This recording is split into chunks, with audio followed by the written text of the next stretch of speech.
Trump பொறுத்த வரைக்கும் சட்டி சுட்டதடா கை விட்டதடா அப்படின்னு சொல்லிட்டு எது எக்கெடுக்கிட்டு போனா எனக்கு என்னன்னு சொல்லிட்டு அவருக்கு என்னங்க இருக்கு.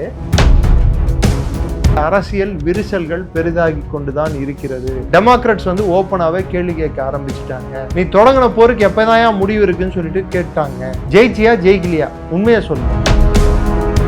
Saudi Arabia, Jordan, UAE, Kuwait, Qatar இதெல்லாம் சேர்த்த பகுதிகளில் நடத்தின தாக்குதல்களில் 17 தாக்குதல் நடத்தியுள்ளது. அதில் 11 இடங்கள் அமெரிக்க பேஸ்கள். முதல் 10 நாள் போர் எப்பயுமே அமெரிக்கா ஜெயிக்கிற மாதிரி தோணும். வியட்நாம்லயும் அப்படிதான் தோணுச்சு, ஆப்கானிஸ்தான்லயும் அப்படிதான் தோணுச்சு, ஈராக்லயும் அப்படிதான் தோணுச்சு. ஆனா US நேவி ட்ரம்ப் சொன்ன விஷயங்களை மறுத்துள்ளார்கள். இன்னும் சொல்ல போனா JD வான்ஸுக்கும் ட்ரம்ப்புக்குமே அரசியல் ரீதியாக விரிசல் வந்துள்ளது. ஏன்னா அடுத்த தேர்தல், ஜனாதிபதி தேர்தலில் அவர் நிற்கக்கூடும். இந்த போர் தோத்தா முழு பழியும் ட்ரம்ப் தலையில விடிட்டோம். ஏன்னா ட்ரம்ப்புக்கு நெக்ஸ்ட் தேர்தல்ன்றது இல்ல, 2வது டேர்ம் முடிஞ்சிருச்சு.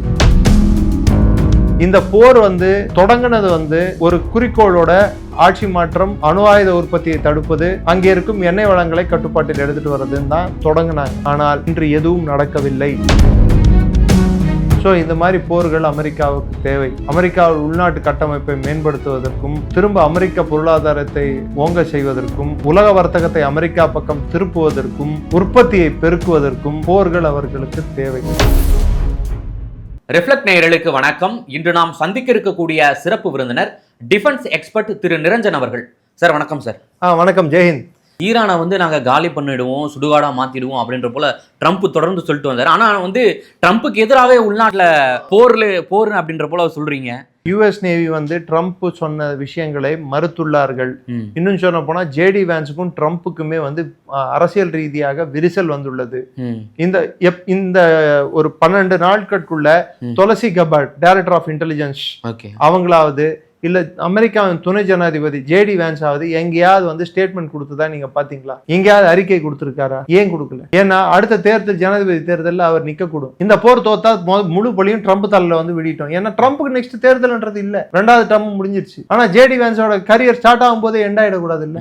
சோ அந்த காரணத்துக்காக இப்பொழுது என்ன மாதிரியான நடவடிக்கையில் அவர் ஈடுபட்டுள்ளார் என்றால், JD வான்ஸ் அமைதி காக்கிறார், துளசி கபாடும் அமைதி காக்குறாங்க.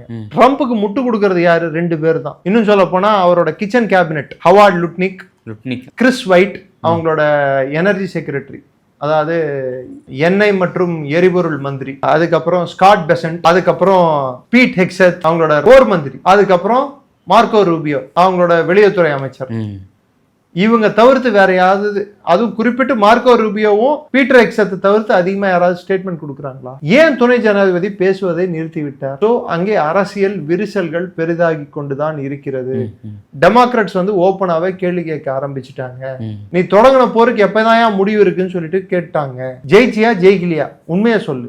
ஜெயிச்சேன் ஆனா அப்படின்ற இழுக்காது. அவர் ஒரு நாள் ஜெயிக்கிறன்றாரு, மறுநாள் $1 பில்லியன் இருந்த செலவு இப்பொழுது $1.5 பில்லியன் மாறி உள்ளது. ஒரு நாளுக்கு போருக்கான செலவு, அம்யூனிஷனை நிரப்புறதுக்கு, புது அம்யூனிஷன் எடுத்துட்டு வரதுக்கான செலவு $3 பில்லியன் வளர்ந்துள்ளது. முந்தானேத்து நடத்தின தாக்குதல்கள்ல அந்த வளைகுடா பகுதிகளில் குறிப்பிட்டு சொல்லணும்னா அரேபியன் பெனின்சுலா, அதாவது Saudi Arabia, Jordan, UAE, Kuwait, Qatar இதெல்லாம் சேர்த்த பகுதிகளில் நடத்தின தாக்குதல்களில் கிட்டத்தட்ட 17 தாக்குதல் நடத்தியுள்ளது. அதுல 11 இடங்கள் அமெரிக்க பேஸ்கள், தளவானங்கள். ஈரான் நடத்தியுள்ள தாக்குதல்கள் எல்லாமே ஹைப்பர்சோனிக் தாக்குதல்கள், மிசைல்களை வச்சு தாக்கியிருக்காங்க, ட்ரோன்களை வச்சு தாக்கியிருக்காங்க. துபாய் ஏர்போர்ட் தாக்கப்பட்டுள்ளது, குவைத் ஏர்போர்ட் தாக்கப்பட்டுள்ளது. அவர்கள் ரேடார் ஸ்டேஷன்களை அமெரிக்கா தொலைத்துள்ளது. ஈரான் பக்கம் 16 மைன்ஸ், அதாவது கன்னிவெடிகளை, தண்ணீர் கன்னிவெடிகளை வைக்கக்கூடிய கப்பல்களை அமெரிக்கா முழுகடித்துள்ளது. ஆனா பந்தர் அபாஸ் கிட்ட ஈரானோட போர் புரியும் தன்மை, அண்டர் கிரவுண்ட்ல அவங்க வச்சிட்டு இருக்கிற அன்மேன்டு சப்மரைன்களும், அன்மேன்டு எக்ஸ்ப்ளோசிவ் போட்ஸ், அதாவது வெடிபொருள் நிரப்பிய படகுகளும், ட்ரோன்களும், இதெல்லாம் எக்கச்சக்கமா இருக்கு. ஈரான் போர் புரியும் தன்மையை இழக்கவில்லை. முஸ்தபா கமேனி நேத்து வெளியே பேசி இருக்காரு. இது பத்தாதுன்னு சொல்லிட்டு இஸ்ரேல் வேற இவங்கள போட்டு அடிச்சிருக்காங்க. யார? ரஷ்யாவோட ஒரு தூதரக காம்ப்ளெக்ஸை போட்டு அடிச்சிருக்காங்க. புட்டின் ஓப்பனாவே சொல்லிட்டாரு நடக்கிறது வேறன்னு சொல்லிட்டு.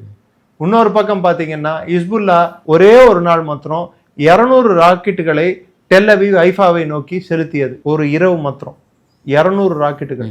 அப்போ இஸ்ரேலோட பொருள் செலவும் நாளுக்கு நாள் அதிகரிச்சுட்டே போயிட்டு இருக்கு. இந்த போர் வந்து தொடங்கினது வந்து ஒரு குறிக்கோளோட ஆட்சி மாற்றம், அணு ஆயுத உற்பத்தியை தடுப்பது, அங்கே இருக்கும் எண்ணெய் வளங்களை கட்டுப்பாட்டில் எடுத்துட்டு வர்றதுன்னு தான் தொடங்கினாங்க. ஆனால் இன்று எதுவும் நடக்கவில்லை, ஆட்சி மாற்றம் ஏற்படுத்த முடியவில்லை. இன்னும் சொல்ல போனா அங்க இருக்கக்கூடிய அரப் நாடுகள், அரப் ஸ்டேட்ஸ், அவங்களே வந்து இந்த போர் எப்ப முடியுமான்னு சொல்லி காத்துட்டு இருக்காங்க. அவங்க பெரிய பொருளாதார வீழ்ச்சியை சந்தித்துள்ளார்கள். இவ்வளவு பெரிய வீழ்ச்சி வந்து இனிமேல் துபாயோட பொருளாதாரம் என்னன்ற ஒரு பெரிய கேள்விக்குறி எழுந்துள்ளது. முக்கியமான நகரங்கள் ரியாத் உட்பட முக்கியமான அரப் நகரங்கள் தாக்கப்பட்டுள்ளன. ஈரான் தரைமட்டமே ஆனால் கூட, ஈரான் தரைமட்ட ஆக்க இவர்கள் என்ன முயற்சி எடுத்தால் கூட ஈரான் போர் புரிந்து கொண்டுதான் இருக்கும். முதல் 10 நாள் போர் வந்து எப்பயுமே வந்து அமெரிக்கா ஜெயிக்கிற மாதிரி தோணும். வியட்நாம்லயும் அப்படிதான் தோணுச்சு, ஆப்கானிஸ்தான்லயும் அப்படிதான் தோணுச்சு, ஈராக்லயும் அப்படிதான் தோணுச்சு. ஆனா எத்தனை வருஷம் நடந்தது தெரியுமா? அது கிட்டத்தட்ட 10-12 வருஷம் நடந்தது. ஆப்கானிஸ்தான் 20 வருஷம் நடந்தது.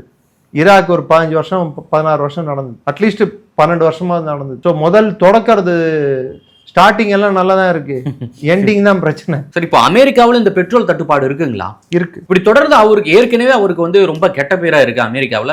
இவருக்கு எதிராகவே உள்நாட்டிலே இது போல எதிரான போராட்டங்கள் அரங்கேறி வந்ததுன்னா அவருக்கு என்ன மாதிரியான நிலை ஏற்படும்? பதவி பறிப்போமா இல்ல சிறையா இருக்கு? அவர் ஜாலியா இருக்காரு. அவரு ஜேடி வேன்ஸ் தான் பாட்டு பாடிட்டு இருக்காரு. அவனுக்கு என்ன, அனுப்பி விட்டான் அகப்பட்டவன் நான் அல்லவன். ட்ரம்ப் பொறுத்த வரைக்கும் சட்டி சுட்டதடா கை விட்டதடா அப்படின்னு சொல்லிட்டு எது எக்கெடுக்கிட்டு போனா எனக்கு என்னன்னு சொல்லிட்டு அவருக்கு என்னங்க இருக்கு? நான் தான் போற தொடக்கும் போது அவர் ஸ்டார்ட் பண்ண பாட்டு வந்து நான் ஆணையிட்டால் அது நடந்து விட்டாலும் ஸ்டார்ட் பண்ணாரு.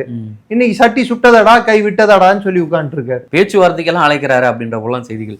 ஆமா, பேச்சுவார்த்தைக்கு அழைத்திருக்காரு. ஈரான் 3 கண்டிஷன் போட்டிருக்கு. முதல் கண்டிஷன், எங்கள் அரசின் மீது ரிஜிம், அதாவது எங்கள் ஆட்சியை வந்து லெஜிட்டிமசி, அதன் அங்கீகாரத்தை கேள்வி கேட்கும் விதத்தில் எந்த மாதிரியான பேச்சுவார்த்தையிலும் நாங்கள் ஈடுபட மாட்டோம். அதாவது ஆட்சியை மாத்து, ஆட்சியை கலை, இவனை எடுத்துட்டு வா, அவனை எடுத்துட்டு வா, உனக்கு அடிவரடியா இருக்கிறதுக்கு நாங்க ரெடி இல்ல ராஜா அப்படின்னு சொல்லிட்டாங்க ஈரான்.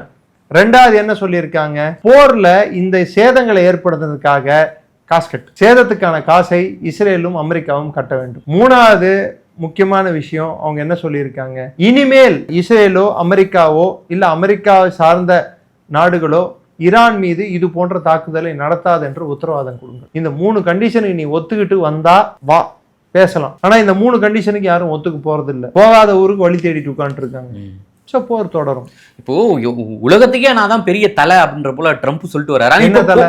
அமெரிக்கா தான் அப்படின்ற போல. இப்போ போற போக்க பார்த்தா அவங்களுடைய அந்த வல்லமை, அந்த வல்லரசு என்ற நாடு அப்படின்ற அந்த பிம்பம் எல்லாம் உடையிற போல இல்லைங்களா சார்? அவங்களுக்கு ஒரு விதத்துல இந்த போர் நடக்கிறது அவங்க லாபமா பாக்குறாங்க. அவங்களோட வெப்பன் மேக்கிங் இண்டஸ்ட்ரியில இருந்து மற்ற எல்லாத்துக்குமே அவங்க லாபமா பாக்குறாங்க. அவங்கள பொறுத்த வரைக்கும் அமெரிக்காவோட டீப் ஸ்டேட்னு ஒண்ணு இருக்கு. ஜார்ஜ் சோரோஸ் போன்ற நபர்களால் கட்டுப்படுத்தப்படும் டீப் ஸ்டேட், ராத்ஷைல்ட் அமைப்பால் கட்டுப்படுத்தப்படும் டீப் ஸ்டேட், அவர்களை பொறுத்த வரைக்கும் ட்ரம்ப் வந்து ஒரு கருவி மட்டும்தான். ஸோ இந்த மாதிரி போர்கள் அமெரிக்காவுக்கு தேவை. அமெரிக்கா உள்நாட்டு கட்டமைப்பை மேம்படுத்துவதற்கும், திரும்ப அமெரிக்க பொருளாதாரத்தை ஓங்க செய்வதற்கும், டாலரை நிலைநாட்டவும், அமெரிக்க வர்த்தகத்தை திரும்ப உலக வர்த்தகத்தை அமெரிக்கா பக்கம் திருப்புவதற்கும், உற்பத்தியை பெருக்குவதற்கும் போர்கள் அவர்களுக்கு தேவை. அப்படிதான் இந்த போரையும் வந்து அமெரிக்காவில் இருக்கக்கூடிய டீப் ஸ்டேட் பார்க்குது. டீப் ஸ்டேட் ட்ரம்ப் ஒரு கருவியா பாக்குதுன்னா இல்ல எனக்கு புரியல. ட்ரம்ப் ஒரு கருவிதான். அப்ப முழுக்க அதிகாரம் எல்லாம் அவங்க கிட்ட தான் இருக்குமா? இல்ல, அப்படி இல்லைங்க. ட்ரம்ப் ஒரு கருவி என்று சொன்னால் எந்த ஆட்சியாளருக்கும் அவருக்குன்ட்டு ஒரு என்ன சொல்றது லிமிட்டேஷன் சொல்லுவாங்க. அதாவது இதுக்கு மேல நாம் போக முடியாது, இதுக்கு மேல நாம் பண்ண முடியாதுன்னு சொல்லிட்டு. ட்ரம்ப் 80 வயது ஆன முதியவர். அவருக்கு அப்பப்போ எப்படின்னுவாரு, இளமை திரும்புதே புரியாத மாற்றம் அப்படின்னு சொல்லிட்டு. அவர் இளமையும் திரும்பல, புத்தி சுவாதீனமும் இல்லை. அதுதான் பெரிய பிரச்சனை. மிக்க நன்றி சார், நேரில் வந்து பல்வேறு தகவலை பகிர்ந்தமைக்கு. நன்றி. ஜெயின்.